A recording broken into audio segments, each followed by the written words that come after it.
Good afternoon, Facebook, YouTube, Daily Motion, and Twitter. This is Rich again, back for your second video blog of the day for Saturday, February 14th, 2015, around 3:29 p.m. in the afternoon in Billerica, Massachusetts. Starting to snow. We're going to get 1 to 3 inches by tonight. Then there'll be a little lull between 10 and 2 a.m. and then the snow's going to ramp up, and that's when the blizzard starts. Over a foot of snow going to fall in the Bay State, and then more on the coast. Maine could get 2 feet of snow, and another potential snowstorm Tuesday night on Wednesday. Some news to report: the Pro Basketball Hall of Fame has announced its finalists for 2015, and they include such names as John Calipari, Bo Ryan, Bill Fitch, Dikembe Mutombo, Tim Hardaway, and Kevin Johnson, among others. And also getting voted into the Pro Basketball Hall of Fame for the Veterans Committee is Tommy Heinsohn as coach. Tommy Heinsohn coached the Celtics for so many years. He's only the 4th individual in the Pro Basketball Hall of Fame to get elected as a player and a coach. The other 3 were Bill Sharman, John Wooden, and Lenny Wilkins. And that's about it on that. My next subject of the day is my first of 2 personality profiles today. And the first personality profile today is about former Major League Baseball player and manager Bobby Valentine, also known as Bobby V. Bobby had like a 10-year career playing Major League Baseball, but he wasn't that great. But he's well known to be a manager. He led 3 teams: the Texas Rangers, the New York Mets, and the Boston Red Sox in Major League Baseball. And Bobby had some success managing in the big leagues, and he also managed in Japan as well. Bobby grew up, and he was born in Stamford, Connecticut. He played baseball and football in high school. He was very good at baseball and football, and he was heavily recruited by many colleges, including Nebraska and Duke and Notre Dame. But he decided to attend USC, University of Southern California, to play football and baseball. He was so good at baseball, the Los Angeles Dodgers drafted him for their first pick in the first round, 5th overall in the 1968 Major League Baseball draft. Bobby Valentine was like a utility player playing baseball. He played some outfield and some shortstop and infield positions. Bobby Valentine won 2 MVP awards in the minor leagues, one in the Pioneer League in 1968 and also the Pacific Coast League in 1970. His manager in 1970 in the Pacific Coast League was Tommy Lasorda, and Bobby made his Major League Baseball debut on September 2nd, 1969 for the Los Angeles Dodgers as a pinch runner. He ran a few games in 1969, but he didn't appear at the plate and stuff. And then he spent 1970 in the minor leagues again. He got called up for good for the Dodgers in 1971, and Bobby Valentine was kind of like one of those players that was utility players. He wasn't a star. He barely started and stuff like that. Then he went to the Angels, the Padres, the Mets, and the Mariners, playing in all kinds of positions. Bobby Valentine suffered a serious injury while playing for the Angels in, I think, 1974. That basically destroyed him, becoming a very great player. He retired after the 1979 season. During his 9-year career as a player, Bobby's career stats was 260. He batted 260, 12 home runs, and 157 RBIs. This wasn't, not great stats for that's for a utility player. He was kind of a disappointment as a big league ball player because he had won MVP awards in the minor leagues, and he was drafted so high in 1968. A lot of experts says he would have had like a decent career, like a solid Major League Baseball player, everyday player, maybe make a few all-star teams and stuff like that, but he just had a disappointing Major League career. Then Bobby went into coaching. He coached third base for the New York Mets for a number of years. Then in 1985, Bobby Valentine took over the Texas Rangers as manager. He managed the Rangers for the next 7 seasons, and he had a career record with the Rangers of 508 wins and 605 losses. The Texas Rangers finished second in the American League in 1986 and in 1991, but they were like kind of a below 500 team. The other years that Bobby Valentine managed, he was let go in the middle of the 1992 season, even though the Rangers were like hovering around 500 and stuff like that. And in 1989, Bobby moonlighted as an analyst for NBC's like American League Championship Series. He did some analyst work for there.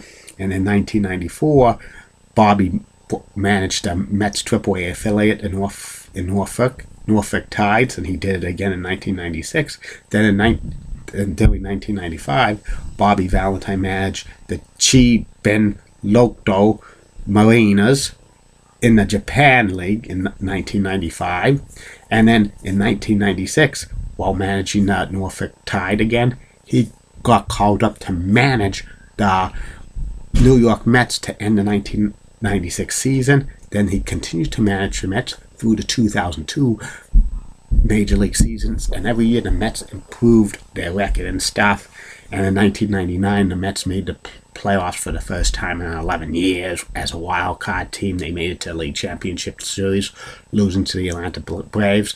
And one game in like June of 1999, Bobby Valentine got ejected from the game, but he came back wearing a disguise, wearing those like fake glasses with the big nose and the mustache. He got caught and he was fined by Major League Baseball $5,000. In 2000, the New York Mets made it to the World Series. It was the first World Series that the Mets made since 1986, and the first World Series that Bobby Valentine has managed, but the Mets lost to the Yankees in 5 games, and Bobby Valentine, that was probably the peak of his managerial success in New York, because after that it was downhill from there. At the end of the 2002 season, the Mets fired Bobby Valentine, and he had a career record of with the Mets 536 and 437. Bobby did some work for ESPN as a baseball analyst during 2003 and 2004. He interviewed for several Major League Baseball jobs, but he didn't get hired. Then in 2005, Bobby went back to Japan for a second tour of duty, managing the Chiba Lokdo Marinas in the Japan League, and he managed for them for about 4 years. In fact, they made a documentary about him with his managing experience in Japan, which was released on DVD in 2008. And so at the end of the 2009 season, Bobby decided to quit managing in Japan because he wanted to manage in the big leagues again. He got several interviews from teams looking for managerial positions, but Bobby got rejected again. So he re-signed with ESPN to be a baseball analyst for Baseball Tonight in 2010. And then in 2011, Bobby became like a color man for the ESPN Sunday Night Baseball Games of the Week on ESPN with Dan Shulman and Oral Hershiser, and he was real popular. At the end of the 2011 season, there was whispers that the Boston Red Sox were interested in Bobby Valentine because they fired Terry Francona as manager after a major collapse by the Red Sox. They were 9 games up on the wild card in September, but they collapsed at losing it on the final day to the Tampa Bay Rays, and the Red Sox fired Terry Francona as manager, and they interviewed Bobby Valentine in December 2011. Bobby Valentine became the new manager of the Red Sox, even though he was out of baseball for close to 10 years managing. And Nesson even had a Bobby Valentine show, but his 1 year in Boston in 2012 was a disaster for Bobby Valentine and the Red Sox. It was awful, and so many pitching injuries, so many chemistry issues with the Red Sox. It was a bad season. He had a record with the Red Sox 69 and 93. There were rumors he was going to get fired in mid-season, but it was not true. But at the end of the year, the Red Sox fired Bobby Valentine. It was awful. It was a bad experience for him and disappointing because he could have brought a lot of good things to the team, but being out of Major League Baseball managing for 10 years. The times must have changed with Bobby Valentine, and he's never got a big league managing job since. His career managerial record as of right now is 1,186 wins and 1,165 losses. That's like close to 500, but he's I think one more year before he could get considered for the Veterans Committee for the Hall of Fame for managers. But he's not going to be a Hall of Fame manager because he has a mediocre record, and he only managed in 2 postseasons and 1 World Series, so he's probably not going to be considered a serious Hall of Fame candidate. Currently, Bobby is the athletic director of Sacred Heart University in his hometown of Stamford, Connecticut. And also, Bobby Valentine owns a sports bar called the Gallery Cafe in Stamford, Connecticut since 1980.